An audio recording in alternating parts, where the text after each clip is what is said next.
Hello, everyone. Thank you for joining us today. It's 10:30 a.m. in Malaysia. And I understand that we have lots of you from different parts of the world as well joining us. So wherever you are and whatever time it is, thank you so much. I'd like to welcome all of you to our webinar on cultural mapping for place and community planning. This is a joint collaboration between Think City Institute, ArtsEd, and Gerak Budaya.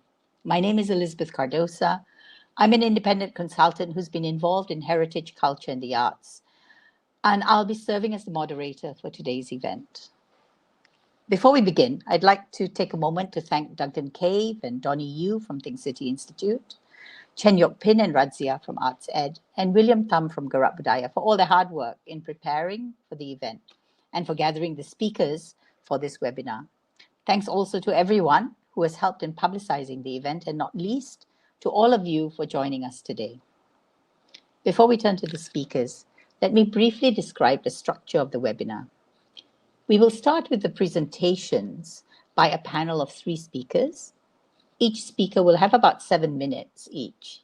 And although I would say the first speaker is likely to take about 10 minutes because she will be setting the key points and outlining some of the driving issues for today's discussion. The panel presentations will be followed by a question and answer session. We will start with questions which have been submitted earlier by audience members, as well as some which the organizers have prepared.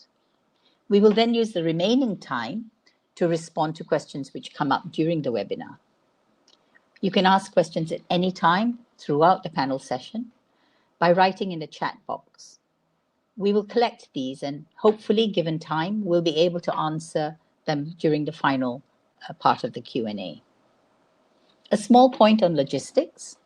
The event is scheduled for an hour, but we may extend beyond that depending on the interest that comes up. In this case, we will run for another few minutes so we don't just cut short on an interesting conversation which may arise. But for those of you who need to duck out, if we extend beyond this hour, you will be able to listen to the whole event. The link to the recording of the webinar will be emailed out within 3 hours after the event to everyone who has registered. Now, let me introduce you to the members of the panel.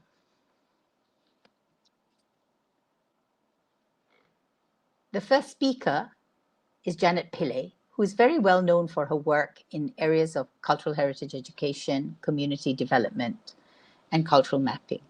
She will be followed by Faisal Rahman, who works widely in development training for the tourism industry throughout Malaysia.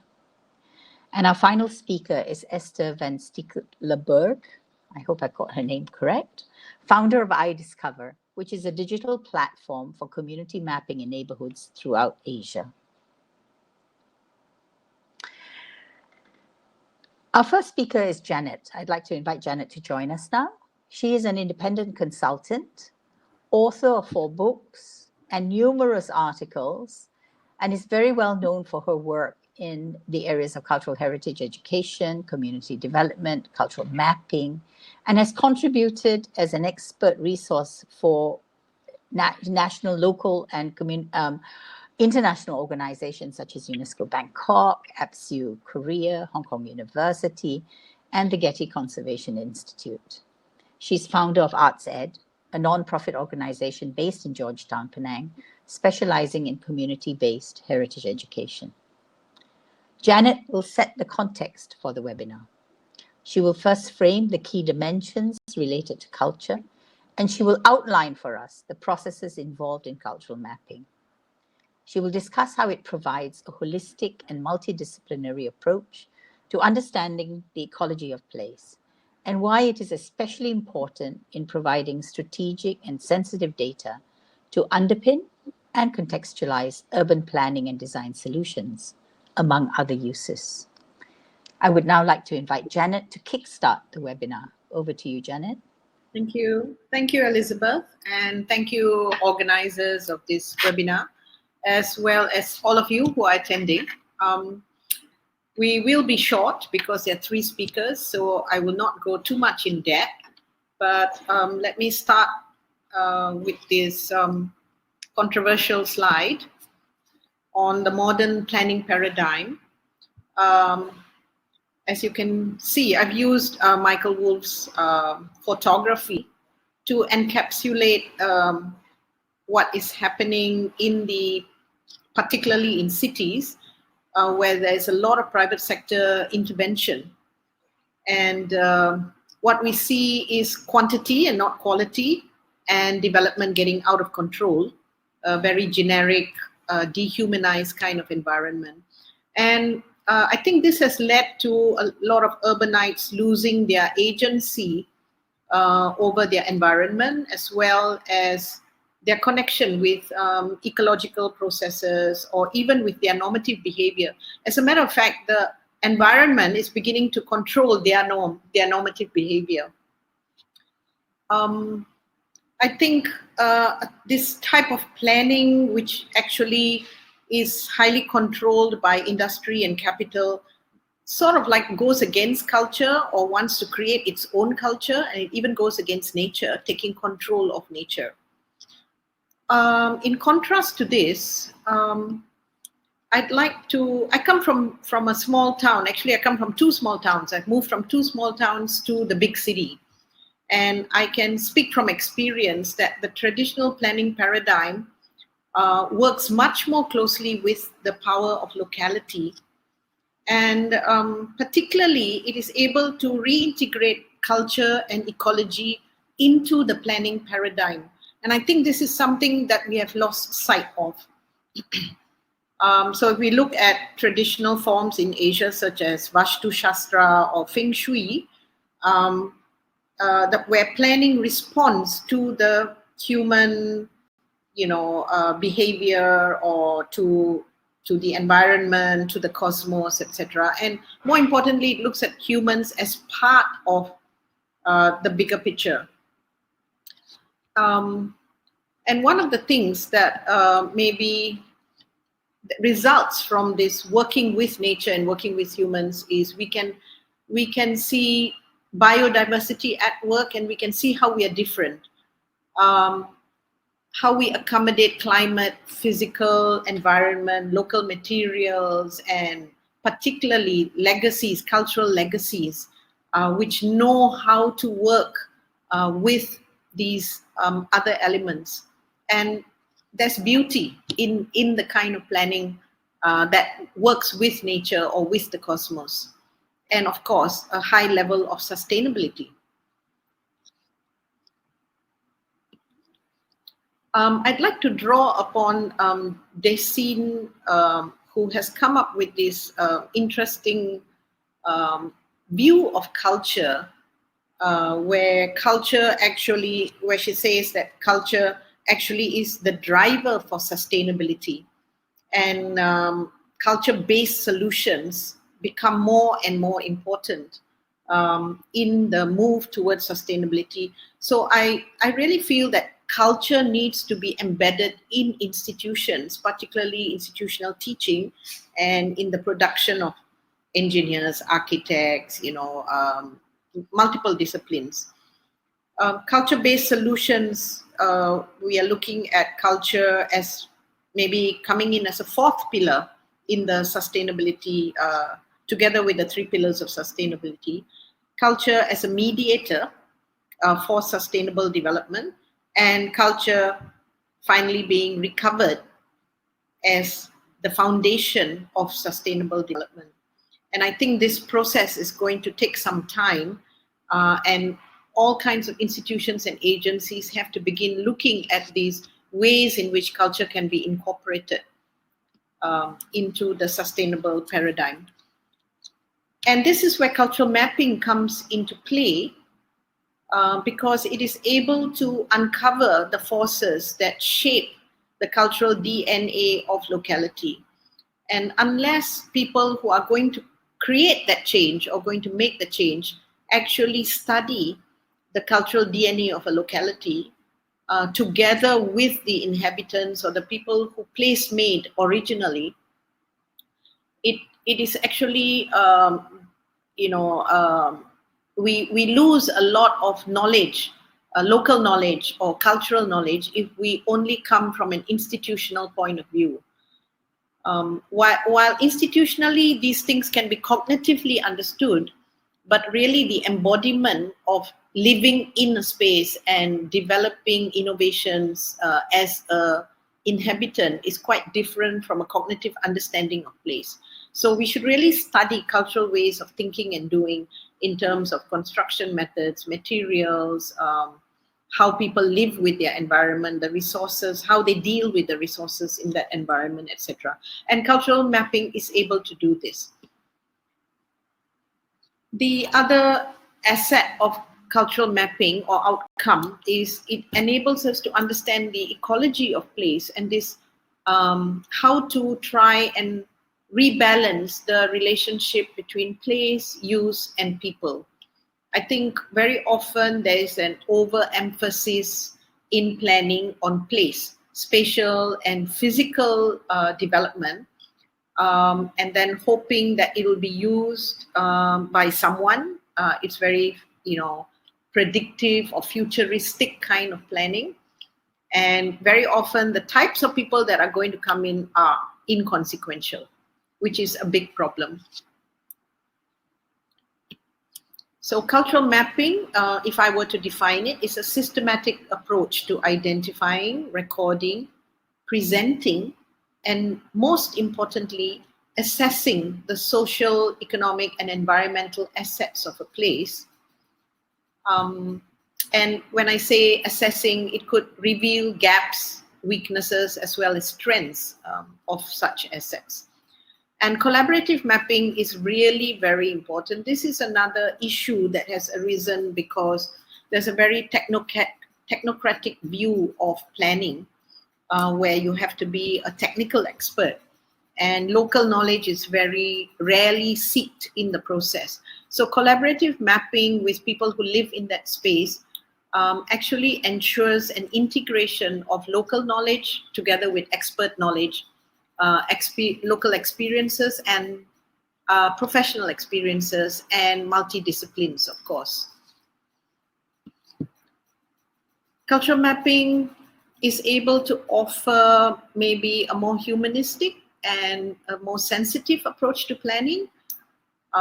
It's very multidisciplinary, so it has to open itself to urban anthropologists, sociologists, and it needs to look at all the dimensions, the social, physical, and environmental dimension.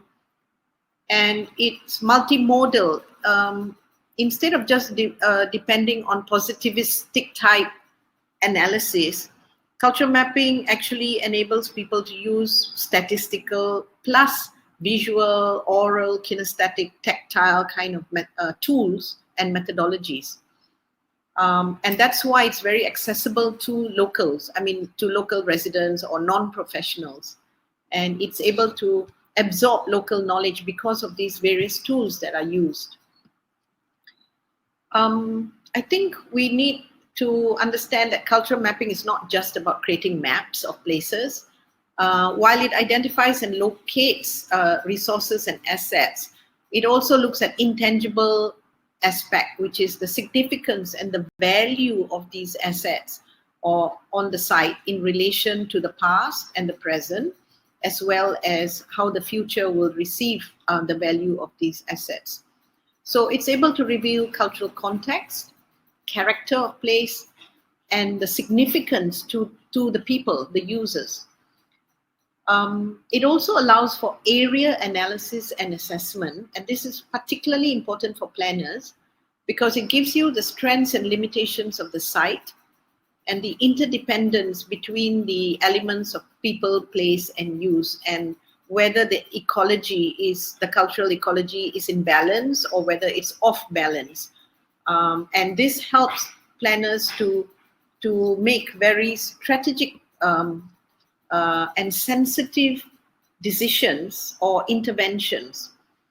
But cultural mapping is not limited only to planners, or architects.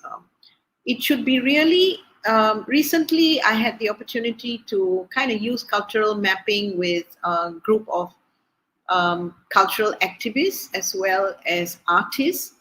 And they were just, overwhelmed with this idea. I mean, not overwhelmed, but they were like really excited with the idea that cultural mapping could be used for community projects, by NGOs for social regeneration, people who are very interested in placemaking or regeneration, policy making, more people-oriented policy making, and of course for conservation or heritage work as well. So I hope that gives you a kind of an idea of how cultural mapping should be expanded and should be actually moved into institutions in the training of younger professionals, and maybe more used by community organizations, other outfits beyond planning. Thank you very much. And over to you, Elizabeth. Thank you, Janet. We're now going to hear from Faisal Abdul Rahman.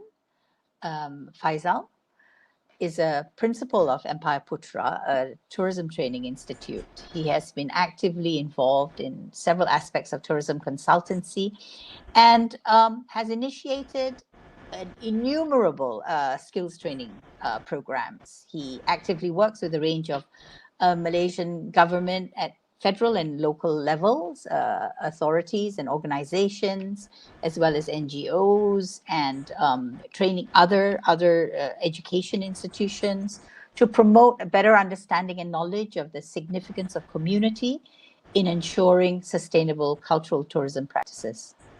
Faisal will talk about a training program which he has developed in the last few years, which uses cultural mapping as a process to identify assets in more rural areas of part of Malaysia. Local community hosts are trained to act as tourist guides and to provide visitors with authentic culture-based experiential trails and activities. I'm going to hand over to Faisal now. Okay, thank you very much, Liz, for that introduction.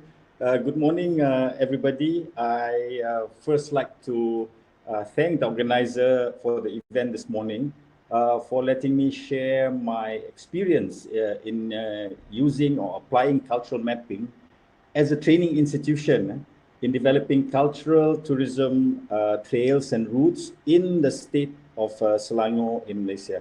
And as what Elizabeth has mentioned in her introduction of me, I've been involved a lot in the development and development of standards and modules for the tourism industry, particularly for tourist guides, tour operators, and travel agents in Malaysia. I probably start by showing a little bit about how tourism businesses are governed actually in Malaysia. We have in Malaysia the Tourism Industry Act 1992, which actually requires travel agents, tour operators, and tourist guides to be licensed. Now that is something which is quite difficult, because sometimes you cannot actually distinguish what is a tour and what constitutes a tour. Meaning you need to have a license in order for you to sell or conduct a tour. But is a museum tour a tour, or is a walking tour a tour? So that's an area which the government is looking at. Now for tourist guiding, they also need to get a license. For example, now in Malaysia we have 4 categories of guides. One is the blue badge, or what we call the city guide, guiding people in cities. We have the green badge, where people guide or guides guide in the nature area.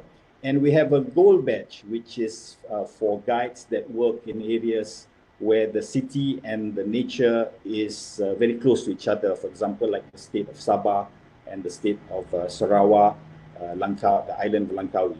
But realizing that now the trend is moving from mass tourism to more alternative type cultural-based experiential tourism, the ministry actually decided to introduce a new badge, which is the color is actually terracotta, and they call it the local community guides or local community hosts. These are guides that actually do not work in the city and do not work in the nature area, but they actually guide people in rural area. Now I'm going to talk a little bit about how this all began. It started in the state of Selangor. Now the state of Selangor is one of the 13 states of that makes up Malaysia, and it is probably the most urbanized and the most populated state in Malaysia, and it surrounds Kuala Lumpur. So because of that, it gets the spillover of tourism from Kuala Lumpur to the rural area. But despite that, Selangor also have many still very rural areas, which from the tourism point of view is an asset that has not yet been explored. So the state has a state tourism agency called Tourism Selangor, and Tourism Selangor is the one who actually initiated this whole idea, where they want to actually see the tourism dollar, the spillover of tourism into the rural area by empowering local communities around the rural areas to benefit from tourism. And because of that, they actually partner with 6 local government, which actually governs 6 districts around Selangor. And the districts are Sabak Bernam, Hulu Selangor, Kuala Selangor Klang, Kuala Langat, and Ulu Langat. The objective that they have in mind was actually to create products or tourism products, which is an alternative to mass tourism. That means more cultural and more experiential type tourism. And second is to actually train local community to become local guides, to take people into this area. So cultural tourism, what I mean by cultural tourism, meaning experiences where visitors actually are active participants in the whole thing and not just a spectator. Cultural tourism also mean people are looking for authenticity and the character of a place, and more importantly is experience where visitors have interaction with local communities. And for that reason, being a training institute, we actually propose that they train these local people in rural areas to become local community hosts, who will act as a local tourist guide. Also somebody who can sort of like develop or craft local trails and local routes, and somebody who actually can interpret heritage, and somebody who links the tourism ecosystem to the local community. And to start off, we had to create a training program. Because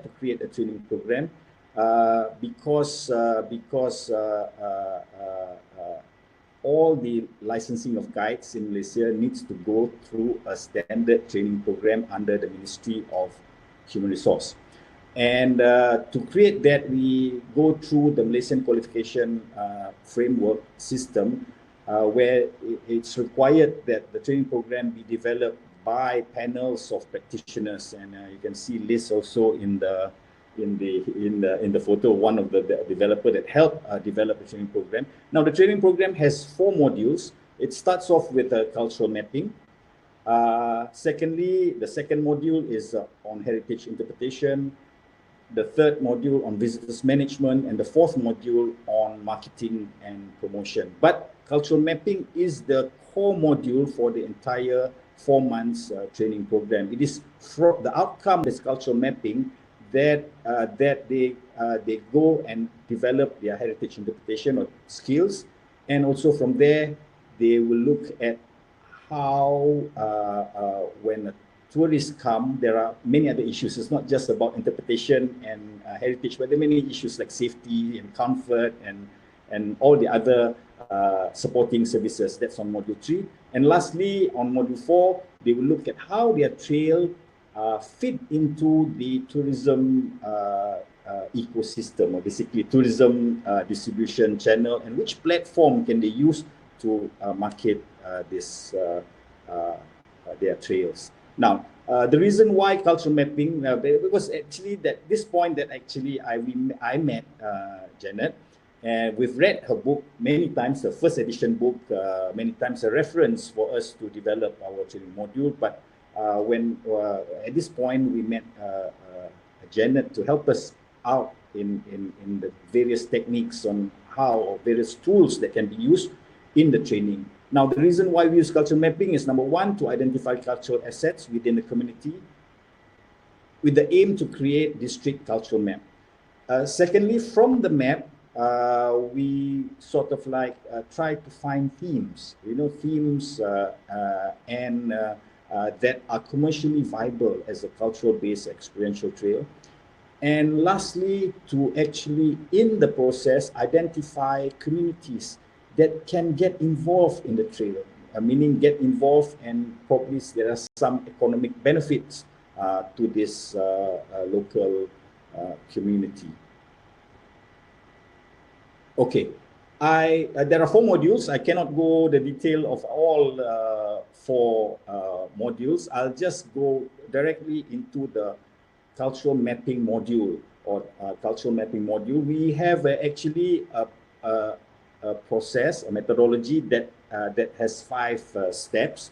The first step is the framing part, meaning is where and what to map. The second step is to gather basic data. Although it sounds easy, basic data, but it is quite difficult, because here is where our host, our local community, need to understand or appreciate or open their eye and sort of like understand what is culture, and to see the hidden part of it. And from here, they will develop their baseline map. Okay, and then we go to the third step, which is where they sit down and brainstorm with the trainers, with the stakeholders, to see emerging patterns in the baseline map, because you'll see certain patterns and certain themes emerging from it, and that's where they will start to draft or craft their thematic trails. I mean, a locality or a street may have many assets, but the same street may have many trails. You can have an architectural trail, you can have a traditional trade trail, or you can have a history of migration trail, using the same asset or in the same vicinity.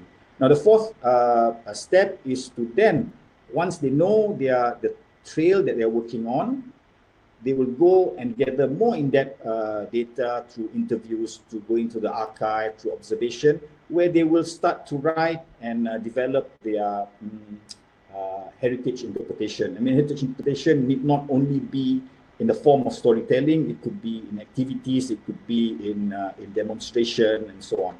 And lastly, after all that, they will start to visualize their data. And here, different district, or many different participants has different talents. Some are photographers, some are artists, some are sketchers and painters. So from there, our different maps are developed through the talents that we have within the group. I cannot go into detail of the entire process, but there are few things that I want to highlight. Number one is the framing of the map, because the districts are relatively large, and the districts are very different from each other. Some districts have more than 50% forested area. Some district has 50% agricultural areas. Some places have 50% urban areas and very small rural areas. So there is a need to actually frame the map together with the local council and the tourism bodies and local community to see which area within the district that needs to be framed. And there are certain criteria they look at. Number one is to locate areas within the district which are culturally rich. Secondly is to take into account distances and accessibility to the asset and between the assets, so that we can create trails which are probably half day or 1 day bicycling or walking or hiking type trail. And also districts sometimes have some notion of what is their character, what is their character. Some local council have their own tagline, that says this is the historic whatever. So anyway, we need to actually look at the character of the place. So framing the map was the first challenge, to actually look at the district and look at the different areas that need to be mapped. And then once they have that frame, they will have to do their what do you call this, baseline map. Here we actually ask the participant to actually color code the assets. Color code the asset. For our purpose, we use pink, yellow, blue, and green. Where pink, the whole purpose is actually to distinguish between what we call well-known cultural assets and those unknown, undiscovered, uncovered type assets. So once you have the assets which are well-known, which is in tourism literature and all that, will mark it pink. And yellow is for those assets which is not very significant but requires some storytelling for people to actually appreciate the significance of those assets. Blue is for assets where there are local communities that can do the interpretation for visitors.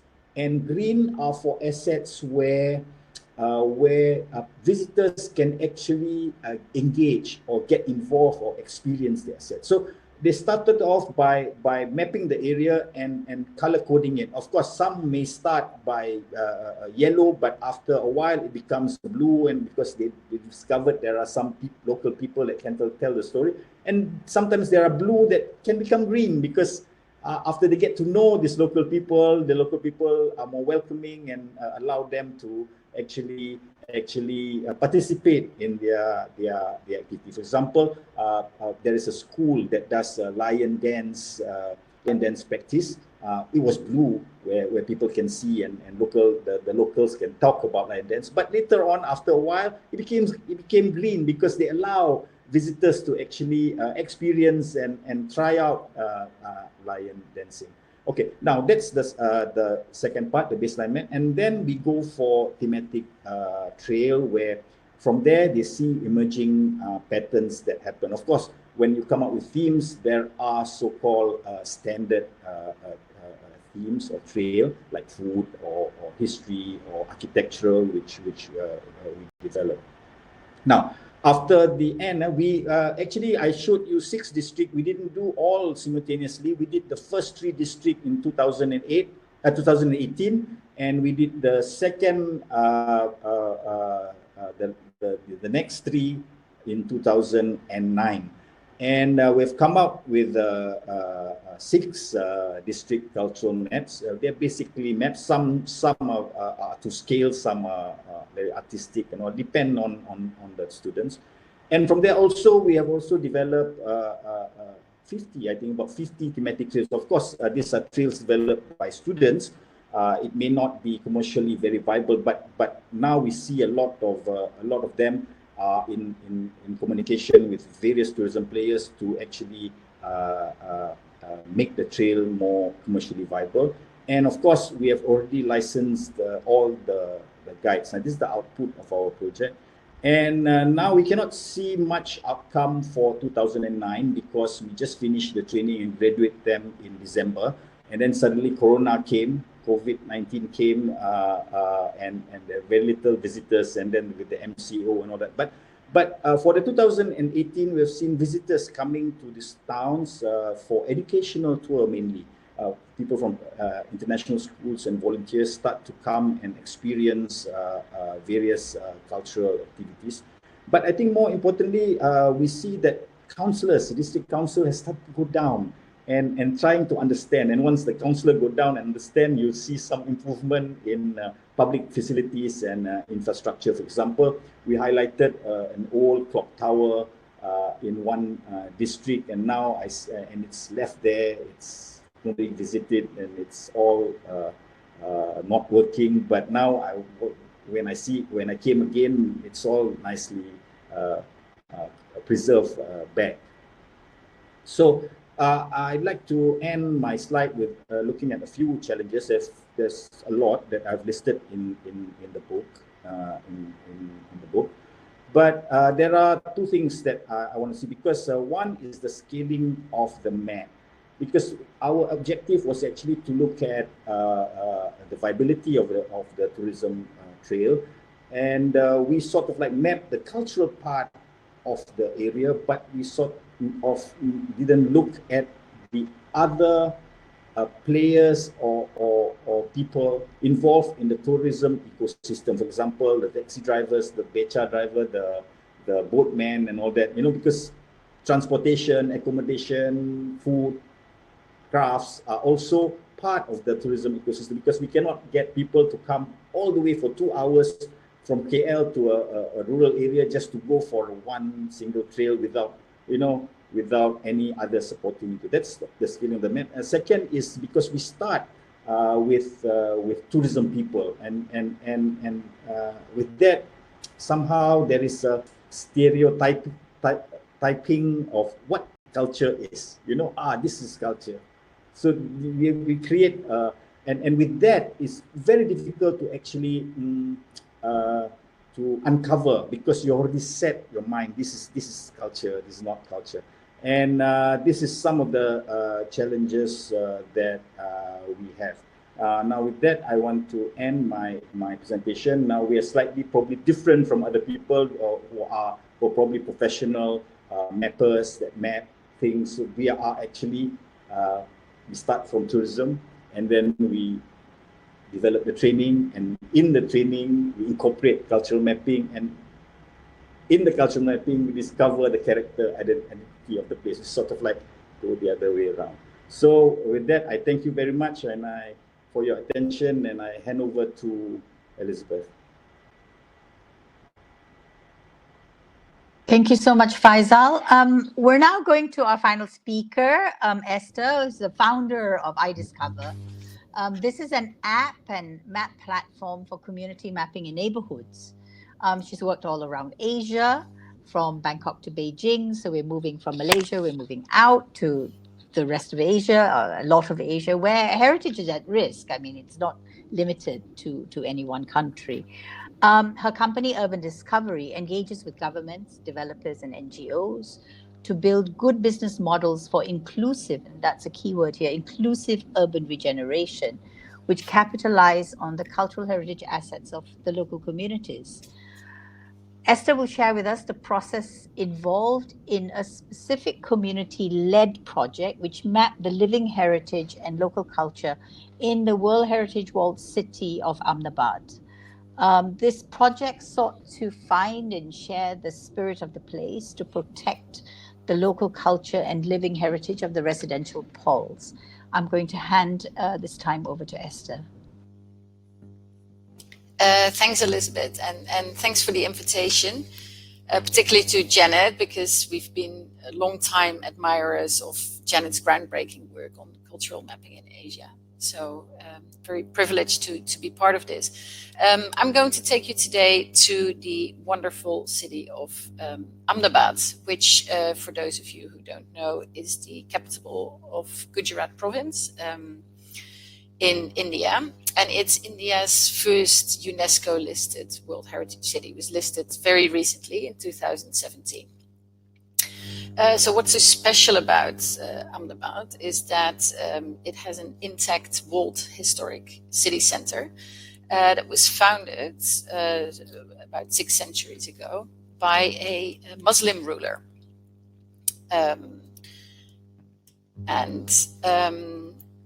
The reason why it's listed, why it is so special that it justifies a World Heritage status, is that it's because it was founded by this Muslim ruler, has a very unique mix of cultures. It has Muslim and Hindu, and as a result of that, was quite free to other migrants as well. And it became a very thriving, wealthy city where everyone was welcome to make money. And that shows in the stunning architecture of individual monuments and houses, but particularly also in the urban fabric. So what you find in Ahmedabad is an enormous amount of monuments and buildings. I mean, there's literally a temple, a monument, a gate at every corner of the street. It really reflects that multicultural dimension. And these have been extensively documented in this process of listing for the World Heritage Sites. But where the real magic is in the city is in the kind of residential neighborhoods. They've got this item that they call pole, and a pole is essentially a small residential neighborhood, very densely packed, with a lot of traditional havelis, which is these beautiful houses with handcrafted woodwork. The communities are kind of gated, and they're connected by this intricate network of laneways and courtyards, and that's really kind of what displays the uniqueness of place. Now, what goes on in these courtyards, in these residential buildings, what makes the city so unique was perhaps not so well documented. The tangible aspects very well, but the intangibles not so much. So when we embarked on this project, our goal was to map exactly that, living heritage and local culture in these residential neighborhoods, through the lens of the people who actually live and work there, the lens of locals. With a particular focus on women and children, because their voices are, as in many Indian cities, not always heard. Before we embarked on this project, we wanted to build a solid foundation. So we met with a lot of experts, renowned heritage experts that actually worked on the UNESCO dossiers, government officials, academics, but also kind of less renowned experts, kind of really people in the community, to find out where we should aim for this project. Well, they welcomed us into their circle of research and encouraged us to focus on these specific neighborhoods, Putra and Kedia. These are two neighborhoods where the soul of the old city is still very much alive, but also at the same time under threat. They're actually home to many of the main important monuments and markets and temples that are in the city of Ahmedabad. And we zoomed in to some very specific poles. And the reason for choosing these poles is that in each three of those, the traditional layout is still pretty much intact, which is not the case everywhere in the old city. There was also, for various reasons, a real drive locally for heritage conservation or kind of upkeep of monuments, or kind of local tour guides that had an interest in the culture and heritage of the place. And very importantly, they had mixed populations. So both in terms of economic background, but also in terms of cultural background. We then applied our kind of 6-step methodology that we've developed over the course of 5 years of doing community-led mapping across Asia, to map, share, and hopefully then protect local culture and living heritage in these places. So the 6 steps, I'm briefly going to run you through them. So the first step is to run a series of exercises in these polls. We run them at different times of the day, different times of the week, so that we could really tailor them and get as many women and children in these workshops as possible. It was all very low key. We're sitting on carpets in the street, and basically trying to find people's perception of place when they think about a certain pole, about a certain neighborhood, even about their own city. How do they characterize it? What is their kind of value of place? That's the first question. We then zoom in and we keep on asking questions, and we then asked the locals to tell us in various ways, shapes and forms, but again, a number of relatively simple, straightforward exercises, their favorite places to eat, to drink, to shop, to pray and to play.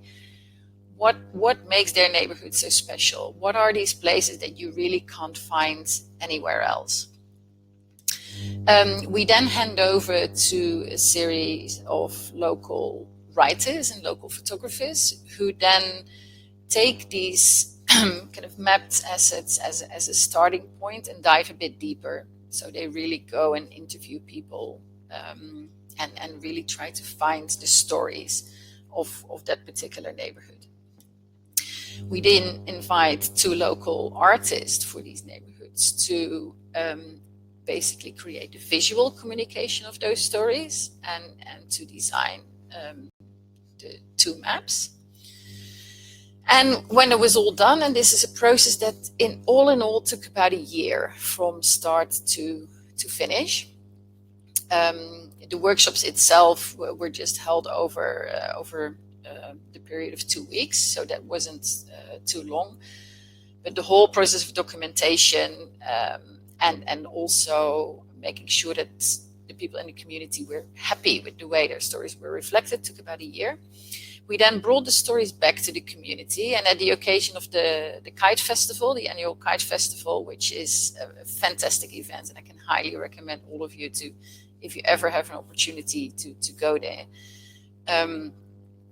So at the occasion of that Kite Festival, we celebrated in the community these stories. We showed the maps, we showed the whole process, we did more storytelling.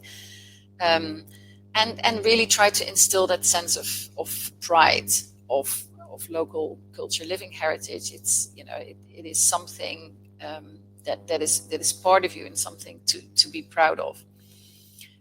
Obviously, a lot of kind of important people were invited and all came, which was quite extraordinary, because in Indian cities, kind of these people don't necessarily always meet. A person living in one of these neighborhoods would never meet a leading academic, would never meet the district commissioner, would never meet the head of the cell of the Ahmedabad tourism office, etc. And they all came and they all celebrated together. And when we found that the community itself was happy with the results, then we shared it with the rest of the world. So we published the stories in the form of 2 walking routes through these neighborhoods that we published in the iDiscover app, as well as the illustrated maps that we distributed locally and that continue to be distributed to a series of heritage hotels there. These are the 2 maps, one for Kedia and one for Bhadra. And when it gets to the kind of the impact of what we did, I think the most profound impact was actually a relatively simple one. And that is just that residents were able to share their stories. And they don't often get asked their opinion and to share their stories. And for them, it was not about the big monuments and the temples, but it was about all these kind of intangibles, these age-old traditions, and particularly this unique kind of co-living concept that for them is what makes Ahmedabad so unique. When the director of the Heritage Cell came to the event, what he really acknowledged was that he appreciated the opinion of the children, that recognizing the places where they play and where they pray, that they are proud of, that was new knowledge and new information for him.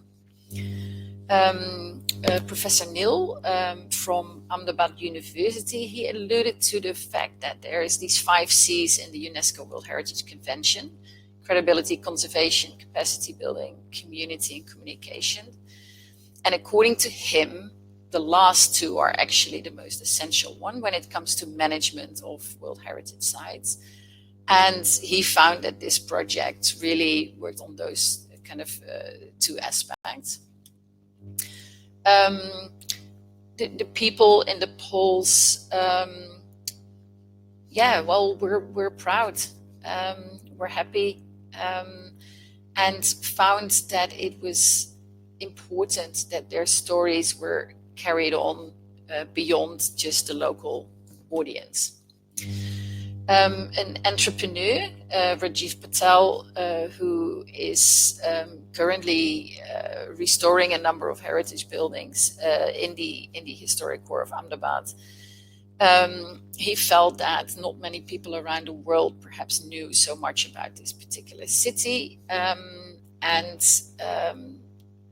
he really felt that highlighting the intangibles would complement just, you know, there's more to it than the beautiful facades. So he was appreciative of the effort.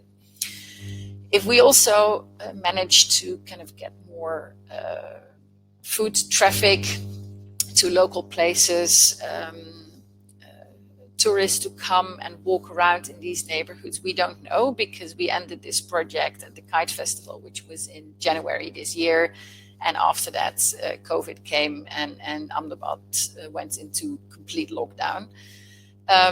So time will only tell if that will happen, because the app and the map is obviously available online for people to access.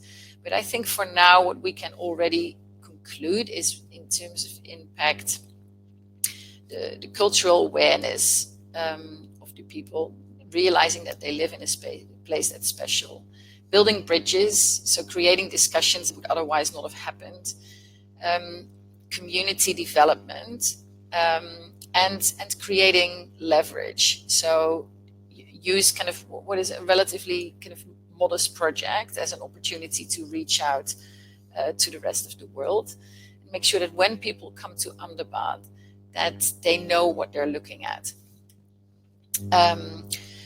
So as I said, all that has been documented by these people in the community is available in 2 languages, in Hindi and in English, in maps that have been distributed locally, a couple of thousand, and are also still available there and online, and in an app, and in and we celebrated it in a neighborhood pop-up.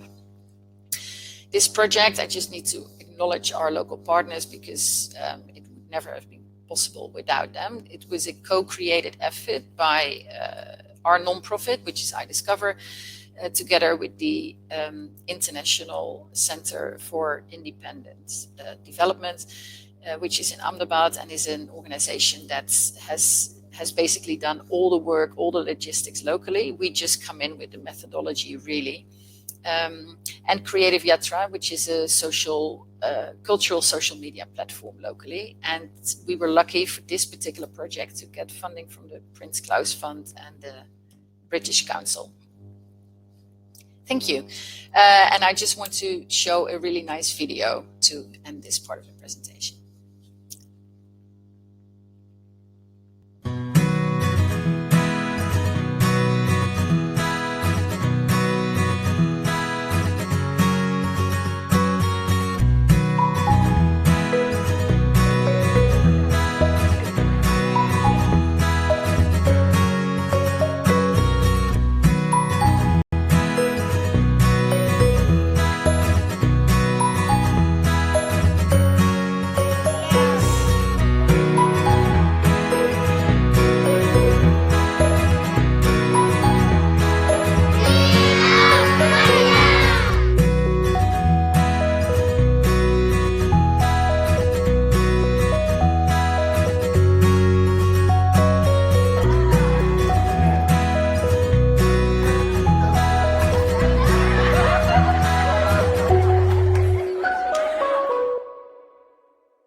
Thank you so much, Esther.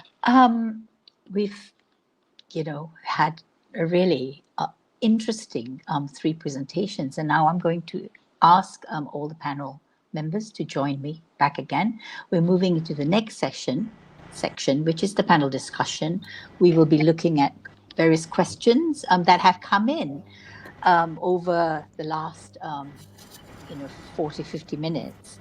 Now, so I'm very conscious of the fact that we are running over time, and we have a lot of questions. So I hope that you will be able to stick with us to hear your questions answered. I want to take the questions, both from what has been discussed as well as from the floor, from the audience, in maybe four different parts, categories, and we won't be addressing the question specifically. Perhaps I don't think that we can, because there are several that have come in, which are being addressed to the speakers, but just taking it in four different sections. I want to start with looking first at what is cultural mapping, what are the tools involved, because that seems to be a question that has been asked both prior to as well as today. We will then sort of look at urban planning, policy, and design, because that really was what as within the professional cadre, and how can it be used to improve the quality of life, issues of sustainability, and all of that, and then.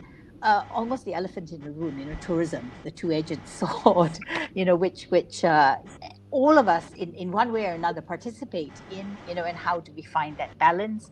And finally, I think I would like to look at issues related to upscaling these projects, because a lot of the projects have started off by being relatively modest as a small scale, which is what Esther has mentioned. And so how do we upscale? Is it possible to upscale? So just these four areas, if we can talk about them. I want to start by looking at this issue of, what is cultural mapping? Janet has given us a really good, summary and a definition of cultural mapping and its approach. And we've seen and we've heard, its use. But maybe, Janet, you can expand a little bit more on the tools that you use, because that has come up quite a lot in the questions.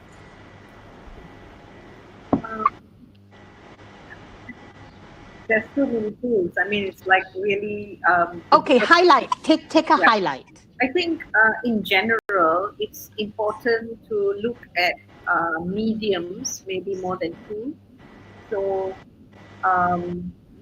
there are technical, ways of doing things, such as technical drawings or statistics, collecting demographics, stuff like that. But I think that has to go hand in hand with very humanistic tools, which is using your five senses. So if the mapper, whether it's a resident or an outsider who is actually conducting the mapping, if they don't use their five senses, then they kind of lose out on culture.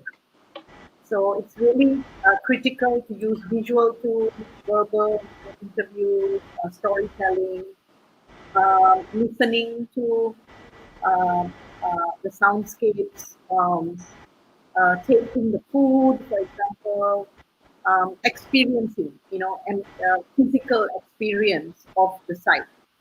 And these, I would say that it comes to us naturally, as well as to residents, to mappers, as well as residents who are mapping. And really, it's up to whoever is coordinating the cultural mapping to develop tools which are relevant culturally. People in that space are comfortable with those tools. Esther, do you want to add anything? Because obviously, you've mapped 60 overcities in you've done, projects in overcity places. So, you will have had a lot of experience, and maybe you can build on what Janet has been talking about. Well, I completely agree with Janet. And I find it remarkable that in all these places where we've worked, that the tools are actually remarkably similar. And as long as you keep on asking the right questions, whatever the tool is that you use, whether it is you ask people to write or to share or to just point, that usually works quite well. I think as we progressed, we made more a distinction between actually doing the mapping exercise itself with the community, and then ask local people who are very proficient in either writing or drawing or photography to help us then document. Because in the beginning, we would also ask people in the community to help with the documentation, and that became a bit difficult, and often also then the energy would kind of, the project would deflate, if you wish.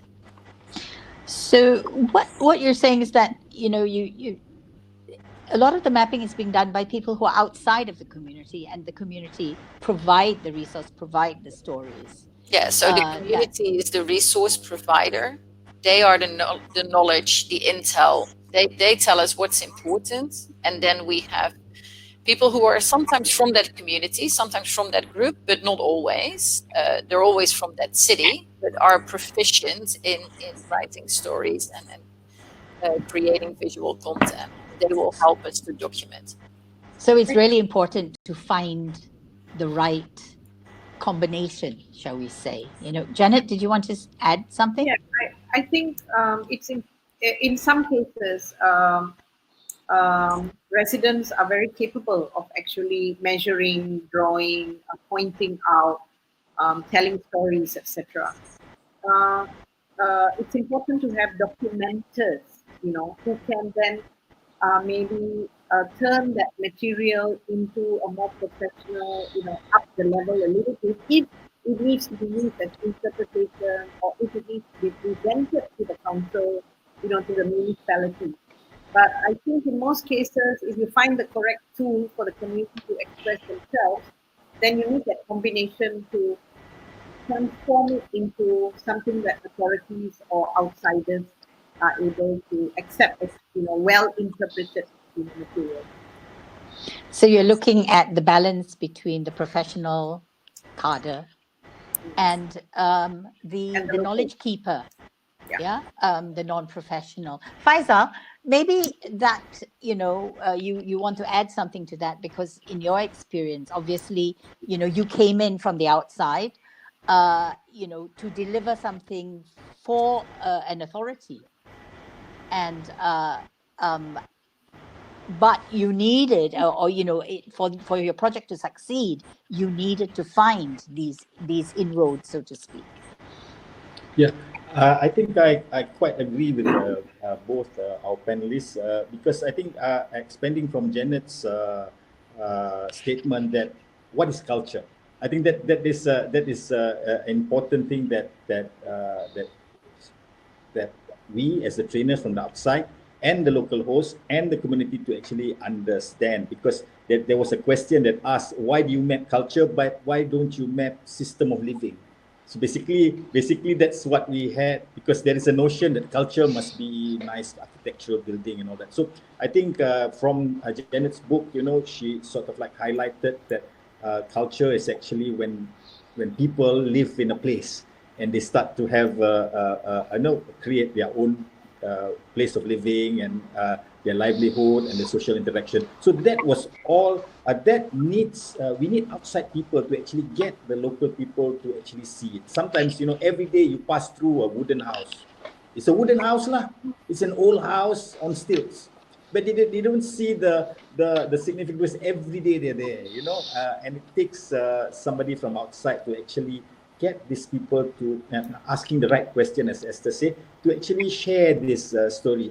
And what I've seen is that once we go through this process, people get more they appreciate more about what's in their surrounding. Otherwise, they'll just pass a rubber estate or a well or a particular practice that they do, because they do it every day, so they don't actually are able to see the significance of those assets.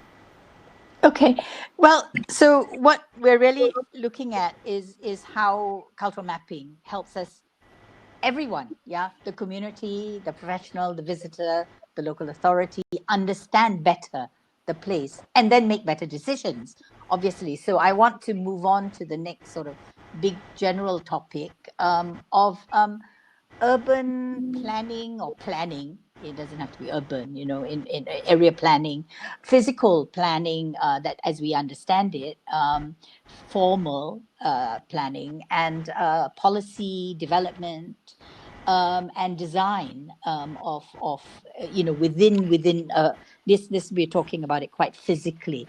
I think all of you have had experience working with the public authorities, and it's one thing on the one hand, working with the community, and there are questions of how do you work with them, how do you and ensure and enable or facilitate that conversation. But with the authorities, how do you persuade them that I mean, that the norm has been for the last 100 years, I tell you and you do because it's good for you. Yeah, but that's kind of definitely something that we've seen, is flawed at its very roots. So what kinds of experiences have you had, in terms of making the shift between this top-down, professionally led intervention, so to speak, within the physical environment and within policy making, and how have you managed to, any tricks, managed to, not tricks, but any ways that you have successfully used in more than one instance, to persuade or to encourage, shall we say, the use of cultural mapping in this particular arena. Esther, you're nodding, so do you want to start? Yeah, sure. The thing is, when we started working on this, it goes back to what Janet said all the way at the beginning, that culture is a very important notion as kind of a pillar of sustainable development. Now, that is something that we, four of us, and probably many people who are listening, can all agree on, but it's not necessarily a view that is actually shared so convincingly by authorities in many Asian places, unfortunately. Or for other reason, they may share the view, but they don't necessarily have the funds or the muscle power to actually kind of have the luxury to make policy that responds to culture. There may be other priorities.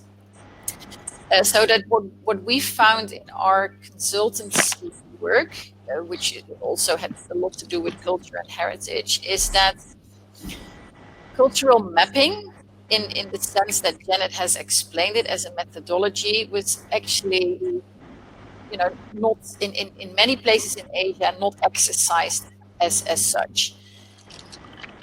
Not exercised to the extent that it actually feeds then into a planning process. Yeah, so that the knowledge that comes out of these processes is then taken on.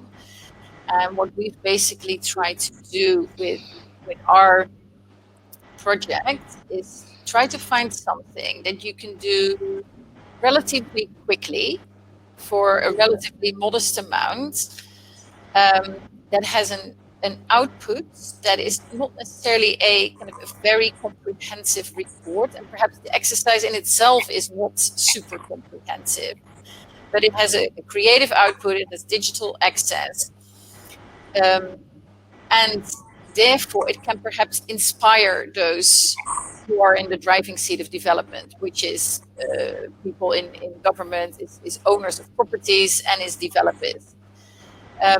So in essence, we've tried to create a methodology that perhaps moves away a little bit from trying to feed into an authority that manages a planning system, but more trying to create a product that also speaks to perhaps the people that actually are in charge of development in cities, in many of these places.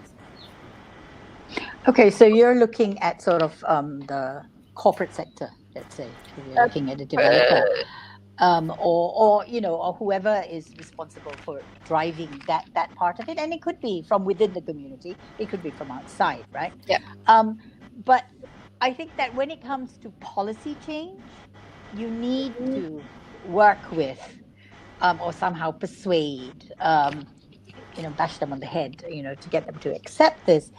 Janet, you've had quite a lot of experience working in on smaller scale, but with people, the gatekeepers, shall we say, to these policies and programs. And could you share some of that with us so that we could have a better understanding? Yeah, this is the struggle of the journey, as we say. I wish I could do more of the, heritage education with children, because they absorb it like, immediately, and they don't have any issues, or even with, in a light manner with residents, they get really excited with cultural mapping, but not agencies, not public authorities. They don't seem to be able to enjoy the process. So yeah, I've been struggling with this, and I found a few kind of interesting findings. One is I found politicians more open, local politicians are more open to it, because they have to look after their little constituency, and they want to please their constituents. So they would actually like to have cultural mapping as a form of contact, as a form of consultation, that they can show that, as politicians, they have called in someone to actually do consultation before a planning project. But the problem with politicians is that they don't have a mandate when it actually comes to the actual permission for planning. And they still have to go back to the authorities for the final mandate.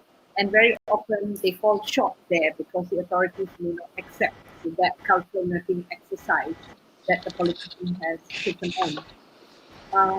Financially, it's easier for a politician to take it on as opposed to a local authority.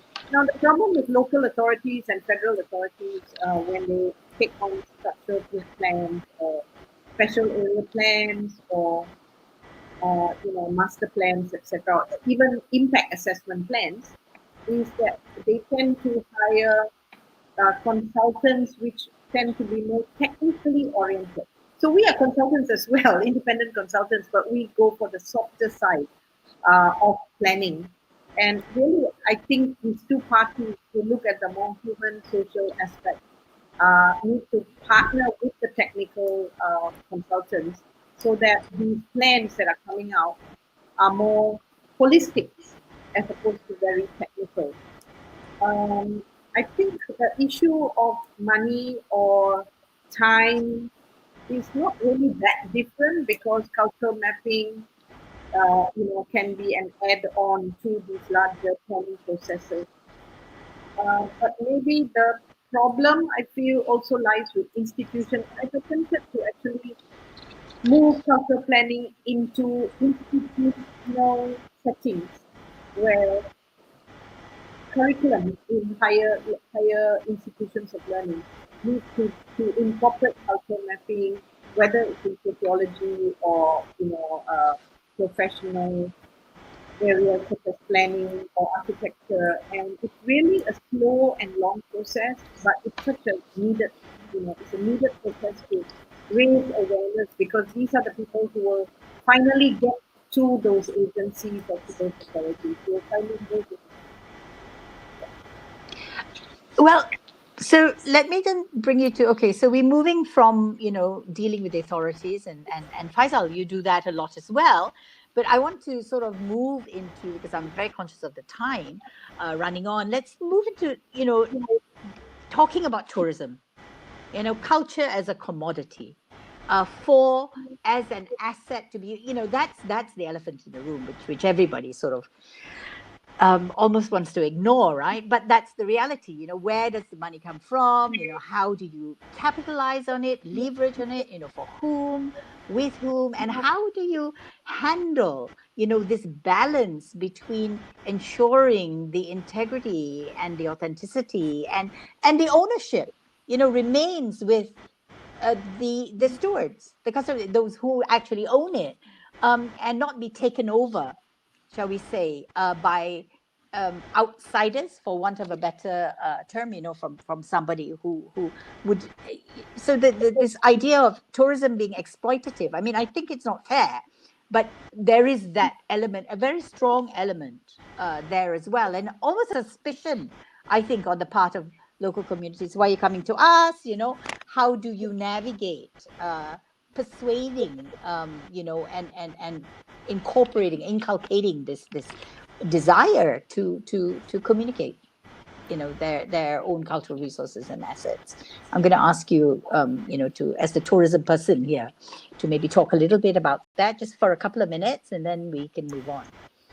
Okay, when we talk about tourism, there's always this just stereotyping tourists. Tourism, actually we have what we call institutionalized tourism and non-institutionalized tourism. Tourists that comes in package, in droves, that buy a tour package and come. And those who are free independent travelers, And now for the case of Malaysia, we see our tourism was once upon a time predominantly people who come through tour agents and tour packages.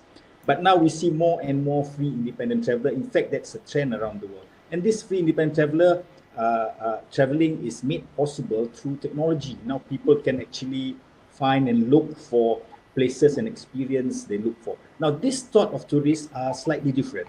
They tend to look for authenticity. They want to experience the authenticity, and they will actually then sort of like shy away if the place is commoditized. The culture is commoditized. I mean, we are quite early in our cultural mapping exercise to see this effect happening. But for those rural areas that I've mentioned, these are not in the normal tourism corridors. Those are not those places where all these tour companies do operate. They're usually off the beaten track type. So at the moment, we only get visitors who are small groups and would like to experience the place. So I don't know, maybe one day some big companies might come, and then maybe this commoditization of culture might happen. Okay, well, I think that I think we will be looking at all of these things. I think that, shall we just say that we need to wrap up pretty soon? I'd like to ask each one of you, maybe starting with Esther, if you have anything pressing that hasn't been covered that you really want to say, and then we'll move on. Esther? Yeah, I think that there was one question about statistics, and that's related to upscaling. I mean, if there would be a way that you can actually do something with the data that you're collecting, what matters to people? What are the places that matter to people locally?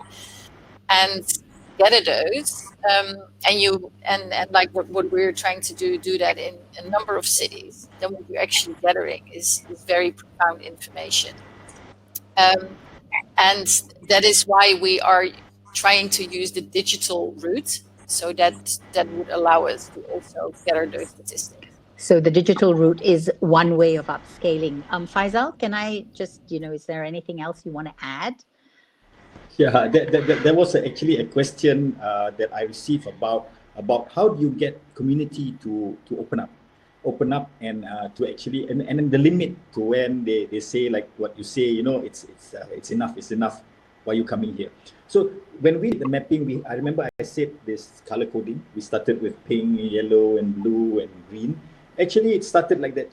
For an asset to actually become blue, where there is a connection, there is a need for the mappers or our hosts to actually always engage with the local community. It takes time for them to actually open up, for the asset to turn from yellow to pink to yellow to green. It takes time, and of course we told our students that the challenge is actually to get it to green, but that's where they actually have to hang out there and sit there. Some of them sit with them and talk with them, and when they open up, then the code, the color start to change. So that's how we sort of like control to say whether the community is open to it or not open to it. So no exploitation then. Janet, can we end with you and some the wisdom of the work Yeah, that you have done? yeah. I think there will always be tensions between government and the neoliberal market and local communities, even in terms of planning, very technocratic or, profit oriented or participatory kind of view towards how you use cultural assets or how you map, etc. So I think keeping balance between the instrumental, the institutional, and the intrinsic value of culture. How when we get into a cultural mapping project, if all stakeholders are on board, we can kind of collaborate and keep a kind of a balance between these three values, the instrumental, institutional, and the intrinsic values that are felt by the participants. And we have to find ways of collaborating and tools, like Faisal said, on how we can maintain that balance. So on that note of the question of everybody needing to find balance, I think we all need to find balance in our lives, not just, in our work. I want to thank all the speakers for your time, for the presentations, to our audience as well, for all your questions.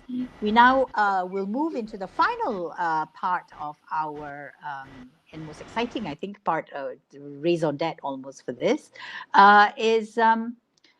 we're now going to be looking at launching the book, which the second edition of the cultural mapping book, which has been done by Janet. I think both Esther and Faisal have also contributed to a section of this book.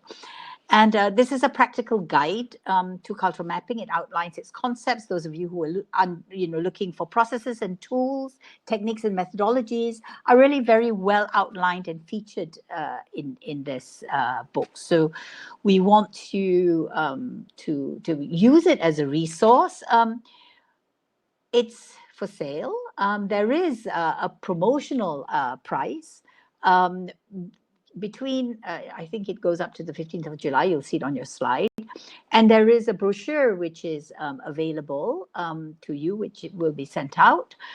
You can get your copy at Gerak Budaya, who is the publisher, and you do need to put in the promotional code culture. But before we end, I would like also to ask all participants, if you would take a couple of minutes, it's going to take you 1 or 2 minutes to complete a very short survey. Getting a feedback will help us know what we can do moving forward. What kinds of things you would like, what would be of further interest to you and how we can use this platform, not just webinars, but to create a greater interest and a better use and a more extensive use, I think, of cultural mapping. So please do participate in the seminar. On behalf of Think City, Arts Ed, Gerak Budaya, and the three speakers, Janet, Faisal, and Esther, I'd like to thank all of you for joining us today. And we'll leave you with this video. Have a good day.